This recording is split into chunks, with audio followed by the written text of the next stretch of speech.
মাকে একটু জল মিষ্টি দিয়ে দিলাম। আজকে মায়ের মৃত্যুবার্ষিকী, দেখতে দেখতে 9টা বছর পেরিয়ে গেল। দেখো বাজার দিয়ে আজকে বেশ বড় বড় সাইজের ভোলা মাছ এনেছে, তো বেশ স্ট্রংলি ফিল করতে পারি। তবে মাছের মাথাটাকে খাবো আর দুম করে কারেন্ট চলে গেল। শুভ সকাল বন্ধুরা, নতুন একটা দিনে নতুন সকালে আপনাদের সকলকে স্বাগত জানাই আমার বঙ্গকুমার চ্যানেলে। আজ শুক্রবার সকাল সকাল ভিডিওটা এই ছেলের ফাঁকা ঘর দিয়ে শুরু করলাম। এসেছিলাম, রেখে গেছে সম্পত্তি মাছ, বেশি নেই, দুটোই রয়েছে। দেখতে পাচ্ছ কোথায় গিয়ে ঢুকলাম, এদিক ওদিক কোথায় লুকিয়ে পড়েছে। বসলাম এখানটায়, ওই মাছগুলোকেই খেতে দিতে এসেছিলাম। খেতে দিতে এসে দেখছি ছোট্ট ছোট্ট এরকম স্নেল হয়েছে, এর মধ্যে 2-3টে, সেগুলো উপরে ভাসছে। কি করে হলো কে জানে। আর এই স্নেলটাই মাছের সঙ্গে থাকা ভালো কি না সেটাও তো জানি না ভালো করে ছাতা। তো চলো দিনটাকে আজকে এখান থেকেই শুরু করি। আজকে দিনটা মোটেই ভালো না, এক তো ছেলে দুদিন নেই, মনটা খারাপ। ও কিন্তু ওখানে বেশ এনজয় করছে, দিনে 4বার করে ফোন করছি, ভালো আনন্দ করছে। সব বন্ধু বান্ধবরা রয়েছে, তারপরে খেলা পাগল ছেলে, সেখানে 3 দিন মানে খেলা নিয়ে হচ্ছে যে ম্যাচ আছে, 3 দিন, হ্যাঁ 3 দিন ওখানে থাকবে, ম্যাচ হবে। তারপরে ওখানে বিকেলের দিকে ম্যাচ হবে, সকালের দিকে রক ক্লাইম্বিং, ট্রেকিং, সুইমিং, এই সমস্তগুলো হবে। তো ওই শিডিউলগুলো বলছিল আর কি, মা এই হবে বলেছে স্যাররা। তো ওখানে তো আনন্দে রয়েছে বেশ। তো আর আজ হলো 29শে মে, আমার মায়ের মৃত্যুবার্ষিকী। দেখতে দেখতে কেমন 9টা বছর কেটে গেল। তো চলো একটু ফুলমালা দিয়ে আজকে দিনটা শুরু করবো ভাবছি। আর রান্নাবান্নাও হবে, ওরা কাজে যাবে। আজ তো শুক্রবার, আজ ডিউটি আছে সবার, যাবে। তো চলো বসে থাকলে হবে না, অনেকক্ষণই বসে আছি অ্যাকচুয়ালি। স্নান সেরে এই মাছদের খাবার দিতে এসেই এই স্নেলগুলোকে দেখে বসে পড়েছি। তাই ভাবছি যে স্নেলগুলো তো রয়েছে এখানে, মাছগুলোর কোনো ক্ষতি হবে না কি হবে। আর ছেলেকে আর ফোন করে এই সমস্ত কথা বলিনি। তো চলো দিনটাকে এখান থেকে দারুণভাবে শুরু করি। সারাটা দিন কী করছি না করছি সবটাই তোমাদের সঙ্গে শেয়ার করবো। মাকে একটু জল মিষ্টি দিয়ে দিলাম। আজকে মায়ের মৃত্যুবার্ষিকী, দেখতে দেখতে 9টা বছর পেরিয়ে গেল। কি মেনে স্নান করছি, এখানে ধূপকাঠি মোমবাতি জ্বালিয়েছি বলে। এই মে মাসটা খুবই আজব আমার কাছে। এই মে মাসে বাবা মা দুজনেই মারা গেছে। আবার আমার ছেলে, আমার ভাই, আমার দেওরের জন্মদিনও এই মাসে। আনন্দ করব না দুঃখ প্রকাশ করব কিছু বুঝতে পারি না। তো চলো, এরকম তো ওঠা বসা লেগেই থাকবে, সকলের জীবনেই আছে, আমার একার নয়। শুধু প্রার্থনা করি ওনারা যেখানেই আছেন, এখন দুজনে একসঙ্গে আছেন, ভালো আছেন। চলো ওদিকে আবার ওর বাবা ডিউটি যাবে, সেই সমস্ত রান্নাবান্নাও বাকি আছে, করে নিই।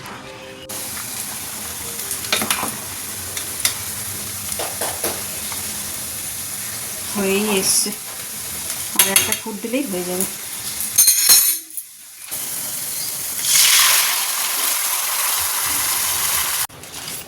দেখো বাজার দিয়ে আজকে বেশ বড় বড় সাইজের ভোলা মাছ এনেছে। এটাকে বেশ ঝাল ঝাল করে করব সর্ষে বাটা দিয়ে। আর এদিকে আমার ভাত, এদিকে ডাল অলমোস্ট হয়েই এসেছে। দেখি আর কি বাজার এনেছে। বলেছিলাম তো কলমির শাক আনতে, পেয়েছে তাই? হ্যাঁ পেয়েছে। চল এইগুলোকে আর বাঁচতে হবে। মাছের নুন হলুদ তো মাখানো হয়ে গেছিলো। এই দেখো ভোলা মাছ, গঙ্গার মাছ তো, মাছই এসে গেছে টাটকা, কিন্তু মাছ একদম ফ্রেশ। চলো মাছগুলো আগে ভেজে নিই, তেলও গরম হয়ে গেছে ওদিকে।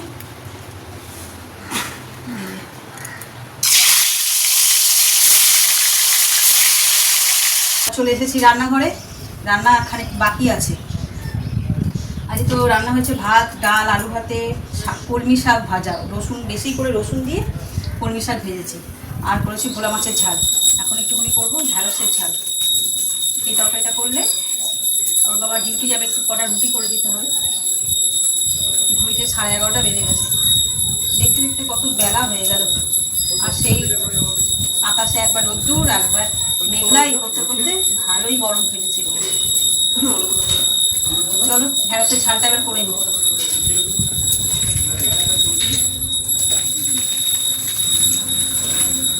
বেশ কিছুদিন হয়ে গেল মানে বৃষ্টির নামগন্ধ নেই কোথাও। গত বছরই কি বৃষ্টি হয়েছিল। এবছর প্রথম দিকে 1 মাস, এটা কি মাস, বৈশাখ মাসটা একটু বৃষ্টি হয় বাদলা, তাও মেঘলা আকাশ, ঝড় বৃষ্টি দেখা দিয়েছে। জ্যৈষ্ঠ মাসটা পুরো একদম কাঠফাটা রোদুরে যাচ্ছে। ঢ্যাঁড়সটা ভাজা হোক, যে ঘরে পাখার তলায় বসি। 11:30 বাজলো, এখনো টগরই এলো না, কি করবে কে জানে। আর যদি না আসে তাহলে একগাল মাছ পাখা ধারে একটুখানি বসি, ঢ্যাঁড়সটা ততক্ষণ ভাজা হোক, ভাজতে একটু সময় লাগবে, ততক্ষণ একটু পাখার তলায় দাঁড়ায়। ওখানে রান্না করে দাঁড়ানোই যায় না, টগরটাও আসছে না, টেনশন হয়ে যাচ্ছে। কেউ নেই ঘরে, ওর বাবাও চলে যাবে ডিউটি, কখন আসবে কখন বুঝবে। আর পাশের ঘরটা দেখলে মাকে বসিয়ে জল বৃষ্টি দিয়েছে, ওই ঘরটা আমি নিজেই ঝাড় দিয়ে মুছে টুছে নিয়েছি। এই ঘরটা বাকি, হলটা বাকি। বাসন পড়ে আছে, সবচেয়ে বড় কথা, অনেকটা বাসন পড়ে আছে। এদিকে 11:30 বেজে গিয়ে মায়ের খানিকক্ষণের মধ্যে পুজো শেষ হয়ে যাবে। আর আমার ঘর দেখো, এত লু বয় না, জানলা দরজা দেওয়া রয়েছে, তার মধ্যে পর্দাও দিয়ে দিই, পর্দাগুলোও সিক্স সেন্স। কারা কারা বিশ্বাস করো কিংবা কারা কারা ফিল করতে পারো জানিয়ে, তো আমি তো বেশ স্ট্রংলি ফিল করতে পারি। রনর ব্যাপারে তো একদম 100%। আর এই টগরি সকালবেলায় মানে একটু আগেই তোমাদের বলছিলাম, ওর আমাদের বাড়িতে আসার টাইম হচ্ছে 9টা থেকে 9:30। সেখানে কোনো দিনও ওর 9টা থেকে 9:30 আসে না, 10টা 11টা 12টা বেজেই যায়। তো সেই রকমভাবেই আমরা ইউজ টু, যেদিন যখন ইচ্ছা হয় আসে। আজকের দেরি হওয়াটা যেন আমার কোথায় একটা স্ট্রাইক করছিল, সত্যি সত্যি। তাই ফোন করছি, ফোন ধরছে না, বেশ খানিকক্ষণ পরে আবার কল ব্যাক করলো, বললো নেই, দেশের বাড়ি চলে গেছে। ঘড়িতে কটা বাজে জানো? এই যে পৌনে 12টা নয়, 12টা 15। ওর বাবা যাবে কাজে, ঘরে কেউ নেই, যে যার মতন চলে গেছে সব। এখন আমি যে শাড়ি ছেড়ে নাইটি পরে নিয়েছি, করবো এই সমস্ত বাসি কাজ করবো, আবার স্নান করবো, তারপরে গিয়ে ফ্রেশ হবো আবার। তো চলো, আর বেশি কথা বলারও সময় নেই, আর বলতেও ইচ্ছে করছে না, মানে মাথা বোম্বতালু আমার এমনি গরম থাকে সবসময়, আরও গরম হয়ে গেছে। চলো হাতে হাতে চটপট করে কাজগুলো সব সেরে ফেলি, আর অবস্থা কিচ্ছু করার নেই।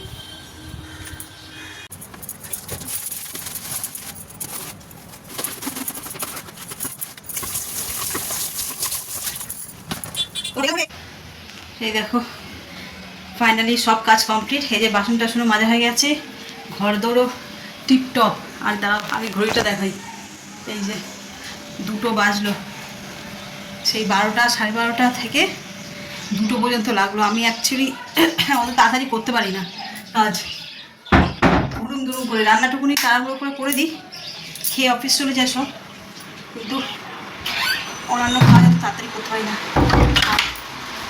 ইয়ে করে ঘর দৌড় পরিষ্কার করে উনি ফ্রেশ হতে গেছিলাম বাথরুমে, ট্যাঙ্কির জলও গরম, মানে এক ফোঁটা শান্তি পেলাম না। এখন তো বেজে গেছে, খাওয়ারও সময় হয়ে গেছে, কিন্তু আগে মাথা গা ঠান্ডা করবো এসি চালিয়ে, তারপরে গিয়ে খাবো। চলো এখন রাখি, একটুখানি মাথাকে ঠান্ডা করে নিই আগে, শরীর টরীর, তারপরে আবার বিকেলে দেখা হচ্ছে। আর আজকে কী কী রান্না হয়েছে তোমাদের সঙ্গে তো শেয়ার করেছি, যদি ধৈর্য তোলায় তাহলে তোমাদের সঙ্গে আর একবার শেয়ার করে দেবো। হঠাৎ কেমন আকাশটা অন্ধকার করে এসেছে বাবা, দেখি ছাদে কিছু আছে কিনা। জানলাগুলো আগে দিকে দিয়ে দিই, দিয়ে তারপরে যাবো ছাদে।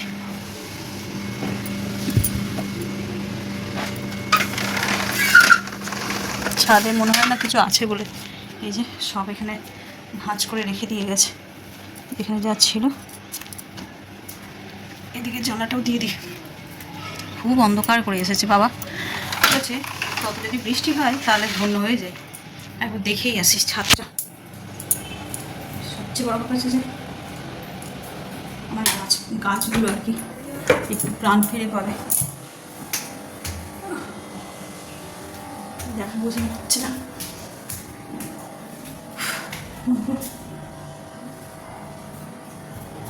সবার সৌরভদের গাছগুলো, আমাদের গাছ, ওদিকে সৌরভদের গাছ, সব যেন গরমে রোদে ঝলসে যাচ্ছে।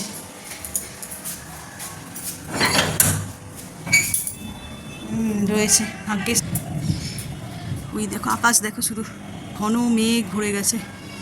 ওই দিকটা দেখলে ভালো বুঝতে পারবে, ওই যে আওয়াজও হচ্ছে। হ বাবা, একটুখানি গাছগুলো আমার বাঁচুক।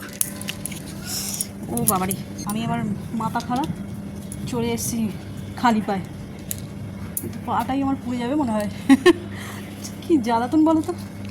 আমি জাস্ট দেখতে এলাম কিছু আছে কিনা। দেখছি বাবরে,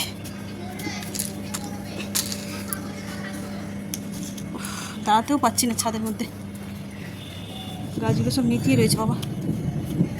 পেঁপে কামড়ে দিল।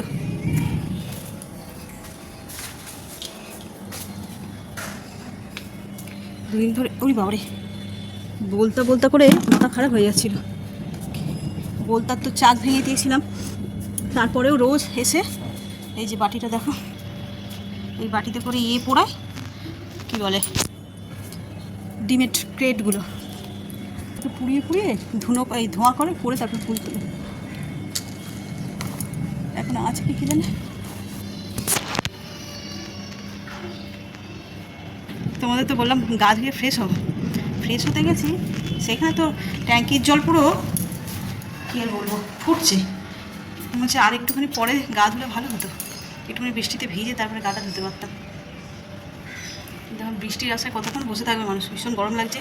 চলো যাই নিচে, এবার খেয়ে নিই। ঘড়িতে বেজে গেছে 2:20। বুঝতে পারছো আপনাদের, ওইখানে বৃষ্টি শুরু হয়ে গেছে অলরেডি। আমি এই ঘরে বসে খাচ্ছি, জানলাটা মনে হচ্ছে দিতেই হবে। সবগুলো দিয়েছি, এটাই দেওয়া হয়নি ঘরে। দিচ্ছি দিচ্ছি, এই জানলাটা আবার না দিলে না কাঁচটা ধুম ধুম করে, উই সর্বনাশ। আকাশের রঙটা শুনে দেখো,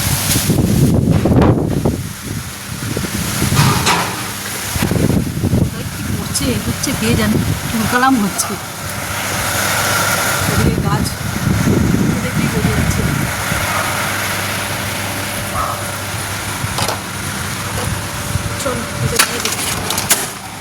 দেখো কাণ্ড, সবে মাছের মাথাটাকে খাবো আর দুম করে কারেন্ট চলে গেল, আর ঘর তো পুরো ঘুটঘুটে অন্ধকার হয়ে গেছে। আমি খাওয়া অলমোস্ট শেষ।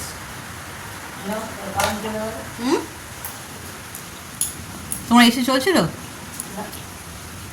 আমার তো এসি চলছিল না, ঘর গরম হয়ে আছে। মেজদা ফোন করেছিল, কি আনতে হবে জিজ্ঞাসা করছে, বলছে আমাদের এখানে সাইক্লোন হচ্ছে, সব নিউ মার্কেটের নিচে যে ডালার দোকান ফোকান সব উড়িয়ে নিয়ে চলে গেছে। তোমাদের ওখানে ঝড় হচ্ছে? আমি চাই আমাদের তো সব বন্ধ, বৃষ্টি এখন একটু ঝড় হবে। তবে ওরকম হয়নি, বলছে সাইক্লোন হচ্ছে ওদের। রনকে ফোন করলাম, তোদের হচ্ছে? বলছে না আমাদের এখানে শুকনো, কিন্তু ওদের ওখানে বৃষ্টি হওয়ার কথা ছিল। তারপরে কি জ্বালা, ঘরটাও গরম।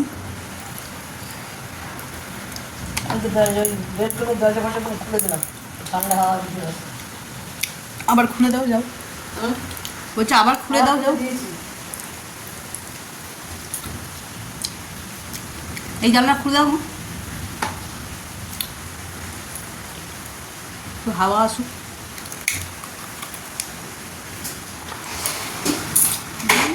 অন্ধকার হয়ে আছে এখন, বাইরেটা এত অন্ধকার হয়ে আছে বলেই ঘর এখন ঘুরঘুটে অন্ধকার হয়ে গেছে। তাহলে জানলা তো সবসময় আমাদের দেওয়াই থাকে।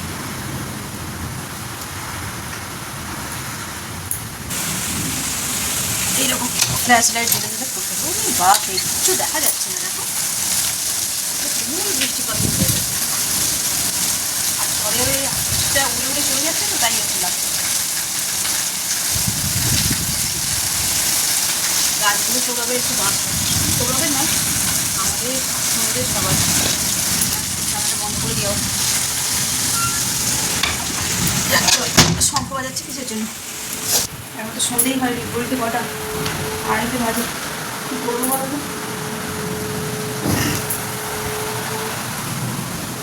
জল জল পড়ে এলো, এই বাবা কলকাতা বেশি, এটা দিয়ে বেশি জল বেরোচ্ছে, জল ফুই ফুই করছে, দেখো জল ফুই ফুই।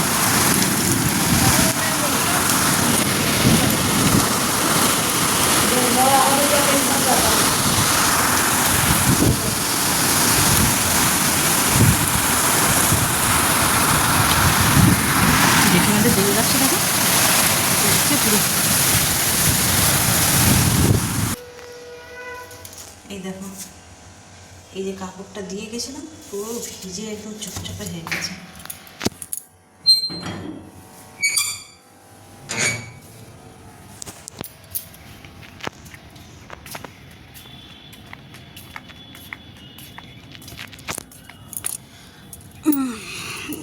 ঝড়ে টবগুলোকে, এই গাছগুলোকে কি করেছে দেখো, এদিককার গাছ ওদিক হয়ে গেছে। এই টবগুলো সব উপরে ছিল, দুমদুম করে মনে নিচে পড়ে গেছে। এই একটা চন্দ্রমল্লিকাটাও ছিল উপরে। প্রত্যেকবার দেখো এত ভারী গাছটা কী করে যে পড়ে যায় আমি খেলে অবাক হয়ে যাই প্রত্যেকবার। এই গাছের ডালপালাগুলো এরকম হয়ে গেছে।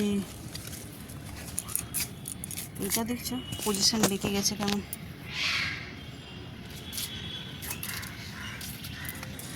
ঘড়িতে বাজে 6:15। সেই যে বৃষ্টি হচ্ছিল তখন খেয়ে দিয়ে শুয়ে পড়েছিলাম। এখন আকাশটা কেমন আলো আলো হয়ে আছে না?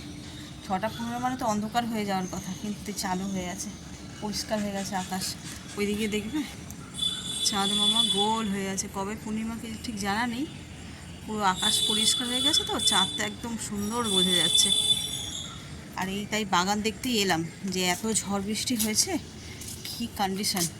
ফার্স্ট 1 মাস যাবৎ ব্লগ শুরু শেষ মাঝখানে যখনই কি গরম আর কি গরম, কি গরম লাগছে আর কি গরম লাগছে, শুধু এই বলে গেছি, গরমে টিকতে পারছি না। আর আজকে দেখো এই বৃষ্টি হয়েছে এমন, মানে পাখা পর্যন্ত আমাকে মানে চালাতে লাগছে না, এতটাই। জানলা এদিকে ব্যালকনি এইগুলো সব খুলে রেখেছি, ঘরটা কি সুন্দর শান্ত ঠান্ডা হয়ে আছে। তাই বলছি একটা বৃষ্টির জন্যই পুরো ওয়েদার চেঞ্জ হয়ে গেল। বৃষ্টিটা যদিও সামান্য হয়নি, বেশ কিছু কিছু জায়গায় অনেক বাজেভাবে হয়েছে বৃষ্টিপাত। আর আমার তো উপরে দেখলেই মানে দেখাতে পারিনি, তার আগেই সেজদা গিয়ে সব ঠিক করে দিয়েছে। যে পুরো গাছ এইভাবে শুয়ে শুয়ে পড়েছিল, ভেঙে যায়নি, তাই একটা বড় টব শুধু ভেঙে গেছে।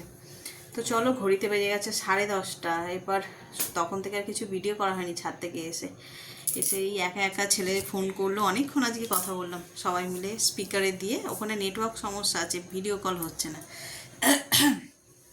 তো কথাটা বলে আর এই যেহেতু ঠান্ডা ওয়েদার, একদম চুপচাপ নিশ্চিন্তে বসে ফোন দেখছিলাম। তো এখন 10:30 বাজে, শুধু শুধু আর রাত্রি করবো না। ওর বাবাও নেই, ওর বাবা গেছে ডিউটি, যার কারণে আমি একাই খাবো। আর ওদের সবাইকে খেতে দিয়ে দিয়েছে, ওদের মোটামুটি হয়ে গেছে খাওয়া। এরপর আমি খেয়ে নিই, খেয়ে নিয়ে গুছিয়ে নিই। এবার টগরিকে নিয়ে আসছে বিশাল একটা সমস্যা। ফোন করছি, ফোন ধরছে না। এবার কাল আসবে কি না তাও জানি না।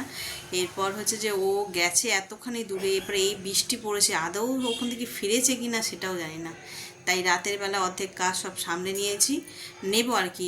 তো ওরা সব যে থালায় খাচ্ছে মোটামুটি ওরা ওদের মতন ধুয়ে নেবে। যে হাঁড়ি করা টুকটাক আছে সেগুলো আমি একদম ক্লিন করে নিয়ে তারপর শোবো। সকালবেলা উঠে শুধু ঘরটা করলেই হয়ে যাবে। তো চলো, ব্লগটাকে তাহলে এই পর্যন্তই রাখছি। আর বেশি বাড়াচ্ছিলাম, বেশি বাড়ানোর মতন কিছু নেই। রাতে করেছি সাদা আলুর তরকারি আর রুটি, সাথে আম দই মিষ্টি সব রয়েছে, ওই মিলিয়ে মিশিয়ে খাওয়া হবে। তো ব্লগটাকে এই পর্যন্তই রাখছি। আর এত পর্যন্ত যারা দেখছেন তাদের অসংখ্য ধন্যবাদ। এত পর্যন্ত দেখে যদি কিছু ভালো লেগে থাকে তাহলে please like, comment, share and subscribe. সকলে ভালো থাকবেন, সুস্থ থাকবেন। আগামীকাল আবার একটা নতুন দিনের সঙ্গে দেখা হচ্ছে। Good night.